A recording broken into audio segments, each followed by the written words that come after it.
So I've given it some time since we did the performance, because I really wanted to think about how it went and my opinions on it and the advice that I can give and gain from doing said performance. And the one thing that always strikes me and always takes me by surprise, even though it constantly happens, is when I look back at what I've done and I think to myself, I can't believe I did that.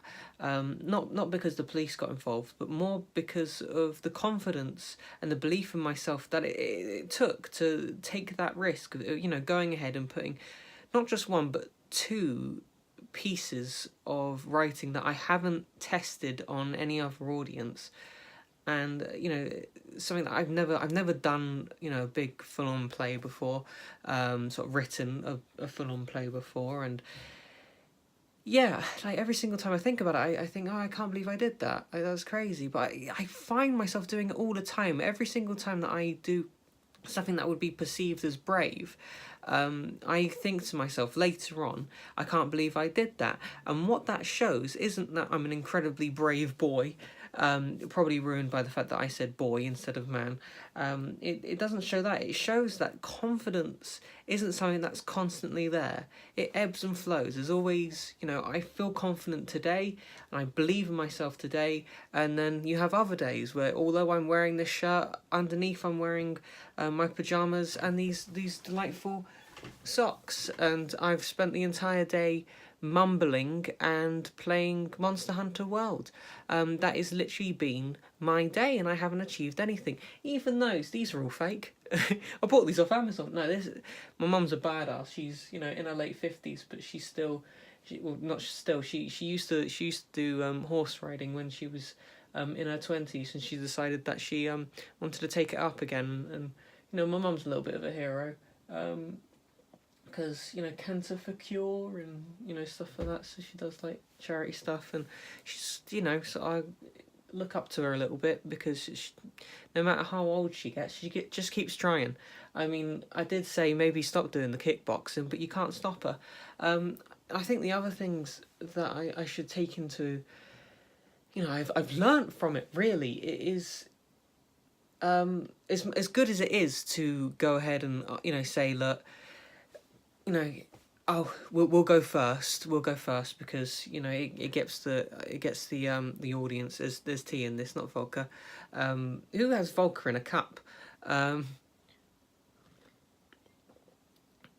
was going to say PTSD. What's the thing where you go quiet and you just eat in front of a microphone for 20 minutes and you get paid millions of pounds?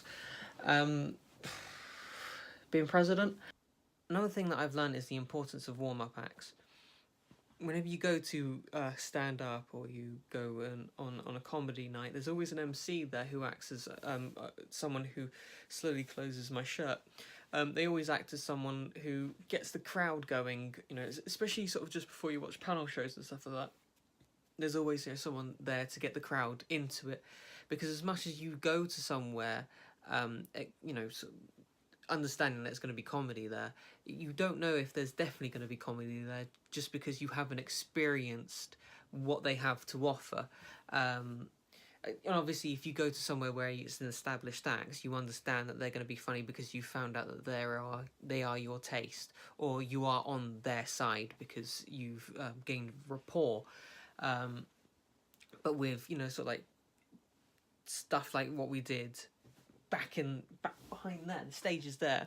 What we did is something that's not been tested. So, and also the entire showcase is something that's very new to everyone, and including the audience. It's not like a showcase every Friday. This same showcase every Friday. So it's something that's not constant. So it needs a warm up act.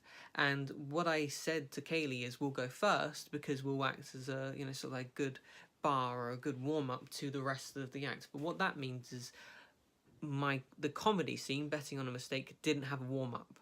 So it was just people warming up to the showcase and also the scene. So what's really interesting is watching the full video and watching people slowly laugh more and more as they warmed up to the characters, the situation, the scene. I wouldn't say the scene gets steadily funnier. I'd say it's all funny throughout, just the audience needed to warm up to what was happening. So it is very, very interesting. But because of that, it set a precedent between the actors, myself, Kate, and Ryan, where we would still kind of talk over when someone would laugh. And the rule of comedy is if an audience is laughing, you kind of just stand there and enjoy the fact that they're enjoying it. So you just let them laugh and then continue. Or so you just keep the pace up a little bit, but when someone laughs, you let the people enjoy, and then you continue, so no one really misses a line or anything like that. There's loads of reasons why you stay quiet and uttered. But there was a great bit where Ryan's bit, which is where he talks about he should watch out for sharp keys. That is when it triggered into our minds. The laughter is happening. There's laughter in the air. That is when we started actually catering towards stopping and letting the laughter happen.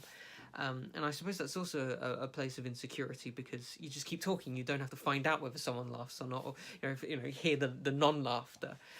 You've got to just come into it with a whole lot more confidence and belief in yourself. And even if you pause and there's no laughter, there might slowly be laughter because of the awkwardness of the situation. But that sort of stuff is something that you test out and you slowly figure out, and it's kind of exciting to talk about it, really. Other things that I would suggest is I think we all have to work on diction during plays and stuff like that. I think you should always watch out for the way that you speak. Because the story that you're trying to convey isn't just done through physicality. Of course, it's done verbally. So you should always watch out for your diction and the emphasis on words. Now that's usually ironed out during the directing process, during rehearsal and stuff. But as we only had 2 rehearsals, I do feel as if it was pretty strong for the 2 rehearsals that we had. I think with because what we did was we used it with scripts. I think it would be very different once you take the script out of your hand. That sort of comfort, the crutch, as it were. And the only reason why I had the scripts on hand is because we didn't have very much time to learn it, and we didn't have as much as I'd like. The other thing that I think to end this on, or if you have any questions, please do put them in the comment section, because I will happily answer them, because this sort of thing really intrigues me and really excites me. And the idea of you guys doing very similar kind of excites me as well.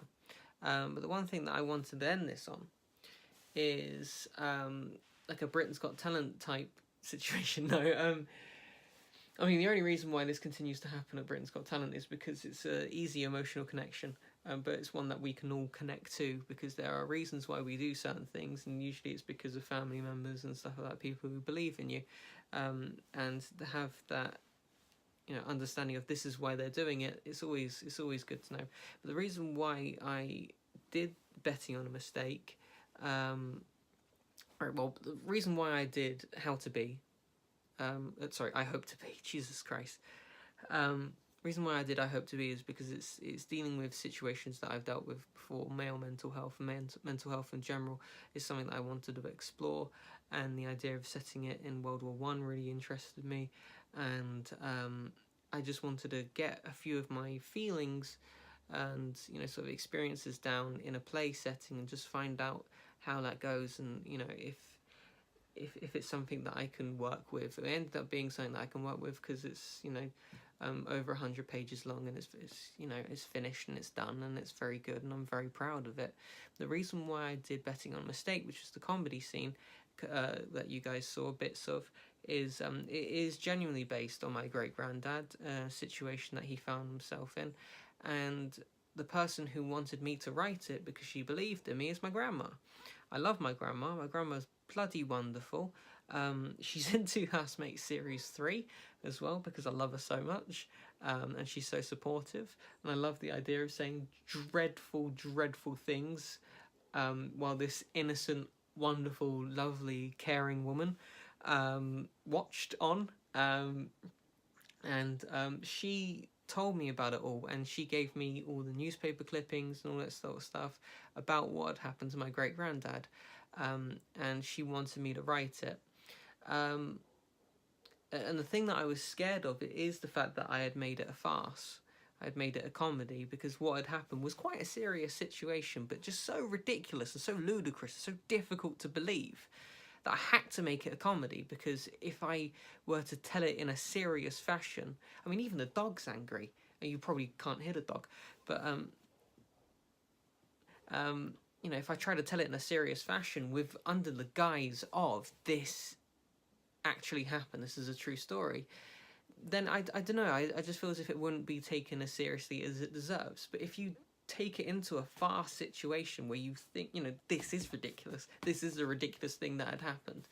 And I loved the idea, the amount of conversations that I had about, you know, this is what happened, and then seeing the reaction of people going, oh, I don't really believe that. As much as you've got the evidence, I don't really believe, and that sort of thing really, really excited me.